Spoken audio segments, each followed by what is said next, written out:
Friends, good day to you. Welcome to this episode of Mountains into Memories. Today we are going to be organizing this here truck bed.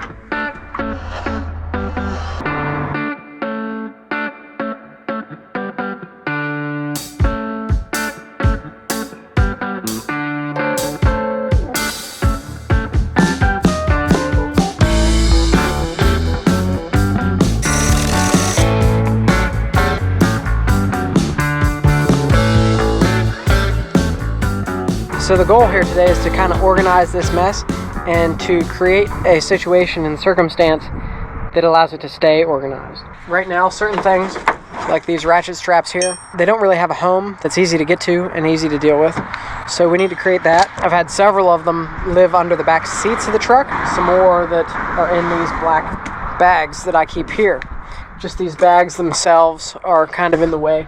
I have big plans long term for this space over here on this side of the truck, but everything that's right here, it's all gotta move. And then we're gonna be making use of the space over here for all that items. The dog crates come in and out very easily off of the cargo glide. So the first order of business, of course, is to get all this stuff out of here, and then we can begin the process. Friends, this cargo glide here has been a real savior for me. Now, Cargo Glide is no longer the company. They're made by Decked. Models and pricing is still very similar. It still looks like it's the exact same design, just they bought the company. So I highly recommend this. Of course, Bed Slide still exists too as a company. Yeah, I mean, you've seen how easy it is to get this stuff in and out of here when we're camping. For general purposes, I never have to get into the bed of the truck. Now, the way I do things, though, it is hard to get into the truck when I need to, just because usually the dog crates are here. Whatever I plan to store back in that back corner there is going to be stuff that we would almost never use. Some of it might be stuff like emergency supplies, like jumper cables and such things like that. So, yeah, you're not going to get to that stuff quickly when you do need it. I've never used the jumper cables with this truck that I keep in here. A little bit of hassle once every 10 years or so, I guess, or whatever. Not the end of the world. So on Facebook, occasionally I'll see ads for like a Rubbermaid storage compartment that fits over the wheel well on the side of the truck. It's real nice. Well, from what I understand, they only make those for GM trucks as a GM truck accessory. And it's funny because someone on Facebook on one of the Ram groups the other day actually posted they wanted to get this for their Ram and couldn't. So that's kind of what spurred the idea of this. And then, of course, I got on YouTube and was looking at truck bed storage ideas, and I then came across a video, and I forget the channel, but I'll put the title of it probably down below here. They were building a situation where they would be sleeping in the bed of their truck. And so the center here was a bed with like a mattress, and they were building storage compartments on either side. Similar situation to me, just for supplies. And they wanted to be able to put stuff up above. That way the center of the truck would be clear for them to use as sleeping space. I, of course, have no desire to be using this as a sleeping space for anything other than the dogs. We need the center to be kept clear so that everything that's on the cargo glide can be slid in and out easily. I don't want anything to fall over here or down here or under here or any such thing. And on the other side, that'll still be a problem, but at least over here we won't have that situation. Alright, so just kind of bear with me on the thought process here. But this is a 1x12. You can pick these up at Lowe's or Home Depot. They were very difficult to find, actually. But they sell 1x's in a variety of different widths and lengths. And so this is a 1x12, and it is, I guess, 6 foot. I might need to trim a little bit off of this because I want my next piece to butt right up against this here. This other piece of wood here that I have is a 1x8, so we're going to trim this to this length as well, and there'll be quite a bit of spare wood. I think this might be a 10-footer. The 1x8 is the perfect width to fit here, and it's going to rest on top of the wheel well and come all the way out as a shelf. But with it being rested on top of the wheel well, this 1x12 comes up considerably over top of that. So it's going to act as a lip. So if I want to put things here, they won't come out this way. They'll fit on top of this shelf here just like this, real nice and easy. When I have like a wooden plate over here, I might be able to hook these wrenches onto it so that things like this can just be hooked on here and be reasonably easily accessible. And then like the tire iron, you just drill a hole in it and you stick us down in there like that. So there's all kinds of possibilities when you start adding some sort of light wooden structure over here. And then back in the back corner, cut out like a square hole. That way I can drop the ratchet straps down in back there, or the jumper cables, things like that. But like I said, the things I don't use often, so probably the tire iron and the jumper cables, will go back there. And the ratchet straps, which I do use fairly regularly, will go up here. And then all of the bags can sit on top, and the air compressor can sit on top, probably in the back. Well, although I do use the air compressor an awful lot. This, Pittsburgh 12-volt air compressor. A lot of people will talk about the $400 Viair, but you can get this for $75 from Harbor Freight, and I've used this a ton. It's 12-volt, 150 PSI. It works great. If we're off-roading, want to air up the truck's tires after we're done, make adjustments to the camper tire pressure on the fly, it's handy. But what you see here around me is the stuff I store in here. So I don't need more storage, I just need organized storage, and then this space to be freed up.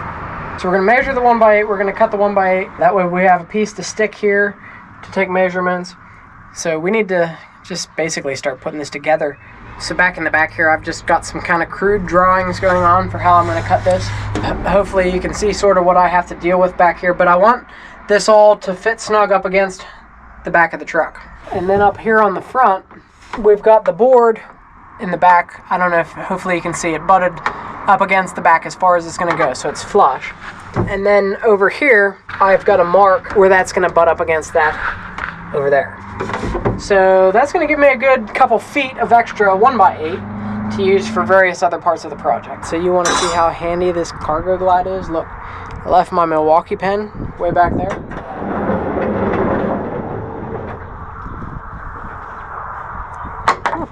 Now I just threw it across the truck. But I didn't have to get up in the truck. So stuff like that is awesome. We are currently going to use it as a workbench. Bring our board over here like this, get our square out, and we're going to cut this here like this, and then move along here to cutting out the back.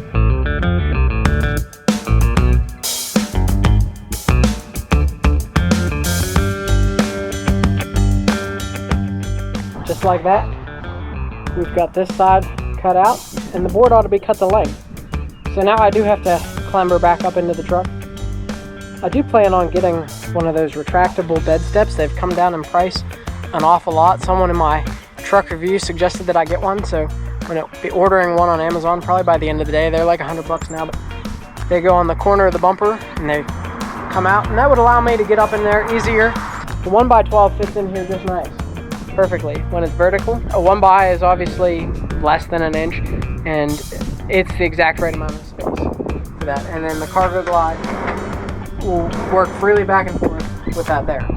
We're going to see right now how well this 1x8, I believe it is, fits in there as a shelf, and how good my guesstimation was when I bought this board.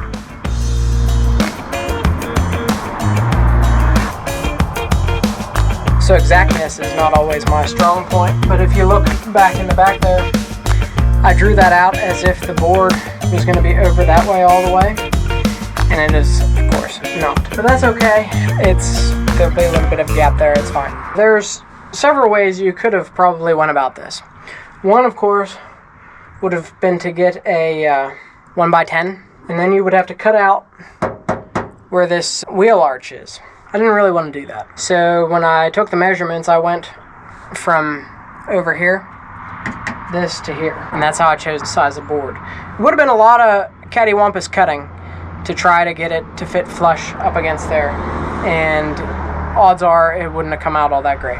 So we're going to try to get this a lot more squared up before we start securing it and fastening it. My goal then is to back here do some sort of cutout so that I can get things down in there, such as the jumper cables. We'll just poke a hole somewhere in here so that this can slide down in nicely. As far as everything else goes, it'll just fit right out on top. And even whatever I decide to cut out back here, I want to make sure that it's big enough for stuff to go in, but not so big that whatever I'm putting on top of the shelf is going to fall through. But I also am going to need it to be big enough to get my hands down in there to get anything that may fall down there and go astray. Plus, the way that I'm going to secure it to the side of the truck you'll see I'm going to need to get my hand down in there for that also. The plan is to figure out exactly what height this board needs to be, and then cut out little pieces of wood or whatever to secure to this board that's going to hold that board up. On the opposite side, it's going to be the wheel well that's holding it up, just like it is right now. As you can see, it really doesn't need a whole heck of a lot of support. Yeah, and so I'm going to glue this too. I have some wood glue. We'll glue these together, we'll nail this together, and it's going to be as secure as it can possibly be. The same thing over here, I'm going to do a cutout so that the ratchet straps can go down in here. It'll probably just be some sort of square or some such thing cut out, and I'll use this space here too to allow for fitment. The other thing that I wanted to retain is the use of these in case I have to tie something to these. You'll notice on the front and the back one you can still access them. Here on the 1x12 I've made a mark where the top of this piece is over here, because this is what's going to hold up your shelf. I've cut out these shim boards and I'm going to put these along the 1x12 at the same measurement as that mark, and that's going to hold that shelf up along the way. We'll glue these to here, and I have a nail gun, we'll just put them in as well, so between the glue and the nails it ought to hold. Yeah, because I don't think I can put this whole thing together and get it in that spot. I don't think that I can have that top piece nailed to this. That one over there, it's like staying in that spot that it's in without any support really whatsoever. So that piece is going to remain separate from this and this. Hopefully this piece will get nailed here, like this. We'll have to wait and see. And then I really want to try to paint this all black. So that's the other goal. I have some black spray paint. I don't really know if you're supposed to use spray paint for wood, but we're going to.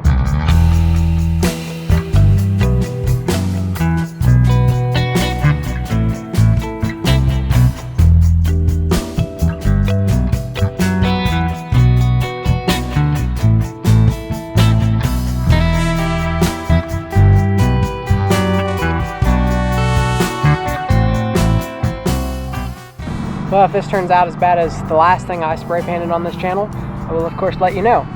But this is a lot less important, so there's that. The last thing really on the agenda though is to make these cutouts here for dropping stuff in the compartments. So let's get that done. We can get this piece painted, and then we should be able to just set it all in there.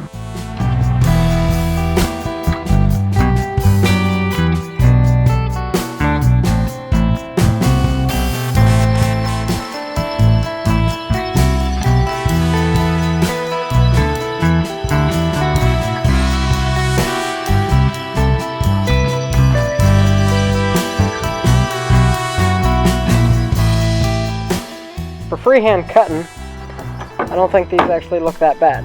I can be detailed, but as far as this project is concerned, it really doesn't have to be all that detailed.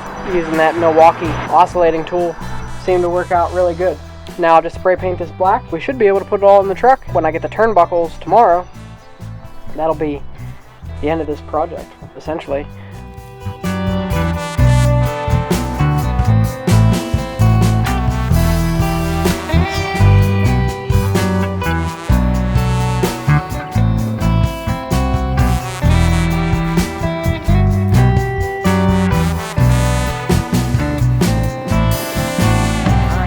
That for the paint. Another option, if you want something more durable, is probably one of them DIY truck bed coatings, but I'm just using Rust-Oleum. Like I said, probably not even for wood, but whatever. I got these turnbuckles here at Tractor Supply. They're one of the smaller options. You'll have to actually bend this hook out slightly in order for it to fit on the tie downs of the truck. So I got these. These will go on the piece of wood, so those turnbuckles will hold this in place. As you can see here, we have it in place. It was extremely hard to get it in here with this piece here nailed and glued on. Do I think you really need the turnbuckles with the cargo glide like this? Probably not.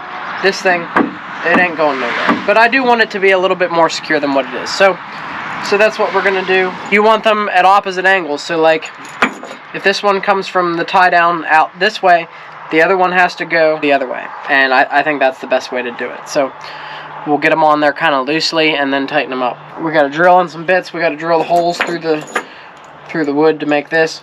It'll have to be high, kind of like higher than the Cargo Glide, because it will stick through slightly, but shouldn't be a big deal. Friends, for this is pretty simple. You just use this metal piece that comes with it, put a marker in it and use it as a template, and then drill your holes and they should all line up perfectly. I had to, of course, take this back out of the truck in order to do this because the Cargo Glide is in the way of getting the drill where it needs to go. In an ideal world, it would have been nice maybe to have them go through both pieces of wood, but the ones I bought aren't long enough.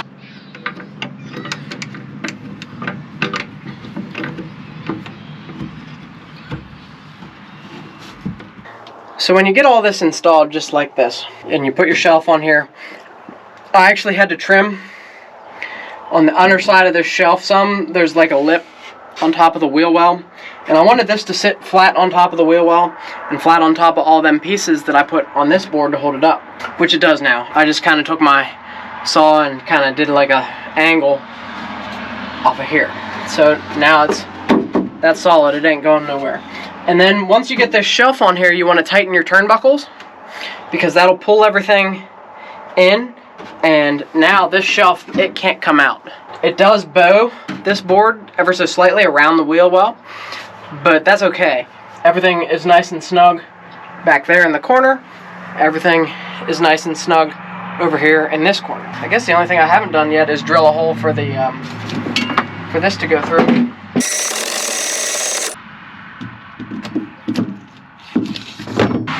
Where I made my slots for the ratchet straps, they don't quite fit, so that's not good. These are supposed to go down in there like that. They don't, so we'll figure it out. These may not end up there. They might just end up on top. The jumper cables, though, like you can shove them down in there. They'll be out of the way. Perfect, just like that. Small ratchet straps, which I do use quite often, like these here, you know, those can go down in there. Now, you're not going to be able to see down in there very easily, but that's okay. You can just reach down in and grab whatever you need. The main goal, of course, was to get stuff to sit on top, like the air compressor and these other bags, so they'll fit just like that. And they can't go anywhere because this board is here. The reason I didn't make those holes bigger is because I didn't want stuff falling through them unnecessarily. In reality, you have a lot more space up here than you used to because now I can use the whole side of the truck bed, you know, and other stuff. Like I always keep a quart of oil. That can fit down in there, just like that. Easy peasy. That'll probably go in the front one. You don't want to store oil for too long, so like I rotate these out when I do my oil changes, and I label and date things because oil does expire. So at the end of the day, friends, maybe you don't use these slots for the big ratchet straps. Smaller stuff that's just kind of loose and hardly used, toe strap. This you want readily available quickly. You know, can of WD-40, that fits. Like I said, your oil, duct tape, tire plugs in there. That frees up a lot of space in these bags that I carry around. So, you know, you can put other tools and junk in here. This is a spotlight that I never use, so I'm not really sure why I carry it around. But then your big ratchet straps probably. I've always kept some like under the seat in the truck, but they're kind of hard to get to with car seats. So is all the under seat storage. These, they could just sit right on top of the shelf, just like that. And you can just line the top of the shelf with those. This is still a very creative and helpful storage solution. Pretty happy I did it. As always, we will let you know how it turns out long term and if it helps us out long term and all that stuff. One of the reasons we had to move all that other stuff to the other side of the truck was to make room for things over here. And these traction boards is something I've been wanting for quite some time. And they're just one of the things that we're adding to our repertoire. And you're going to see why in just a couple episodes, so you should subscribe for that. We also got an off-road flag, so it's all stuff that's coming. The traction boards, I don't know that this is going to be a permanent mounting solution. The flag I'm going to try to secure up here somehow, and then we'll be on our way. Hit the notification bell so you'll see when our videos using this stuff, or hopefully we don't need to use the traction boards, but we'll at least be showing you how to use the flag in an upcoming episode. So, you know, hit that bell notification button so you'll get to see that. And we'll see you next week, Thursday at 5 o'clock.